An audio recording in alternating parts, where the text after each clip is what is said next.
மிக பிரம்மாண்டமாக code audio விழா. விஜய் நடிப்பில் கடைசியாக லியோ திரைப்படம் வெளியானது. அந்த படத்தில் நடித்துக் கொண்டிருந்த போதே விஜய் வெங்கட் பிரபு இயக்கத்தில் ஏஜிஎஸ் நிறுவனத்தின் தயாரிப்பில் நடிப்பதற்கு கமிட் ஆனார். படத்துக்கு கோட் என்று பெயர் வைக்கப்பட்டுள்ளது. பிரசாந்த் நீண்ட வருடங்களுக்கு பிறகு தமிழில் ரீ என்ட்ரி கொடுப்பதாலும் விஜய் வெங்கட் பிரபு கூட்டணி முதல் முறையாக இணைந்திருப்பதாலும் இப்படத்தின் மீதான எதிர்பார்ப்பு ரசிகர்களிடையே எக்கச்சக்கமாக இருக்கிறது. படத்தின் பூஜை சென்னை பிரசாந்த் ஸ்டுடியோவில் போடப்பட்டு அங்கு ஒரு பாடல் காட்சியும் ஷூட் செய்யப்பட்டது. அதனை அடுத்து தாய்லாந்து, துருக்கி நாடுகளில் ஷூட்டிங் நடத்தப்பட்டது. அதனை அடுத்து யுவன் சங்கர் ராஜா மற்றும் வெங்கட் பிரபு ஆகியோரின் சகோதரி பவதாரணி உயிரிழந்ததால் படப்பிடிப்பு நிறுத்தப்பட்டது.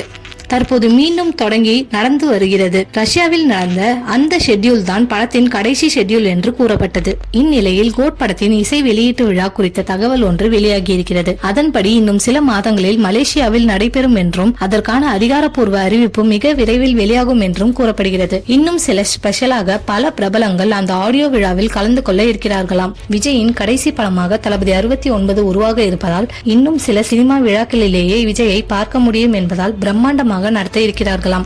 இதில் ரஜினி, கமல் இருவருக்கும் அழைப்பு கொடுக்கலாம் என கூறப்படுகிறது. இதற்கிடையே படத்தின் 2வது சிங்கிள் விஜயின் பிறந்த நாளை முன்னிட்டு அடுத்த மாதம் வெளியிடப்படலாம் என்ற பேச்சும் ஓடிக்கொண்டிருப்பது குறிப்பிடத்தக்கது.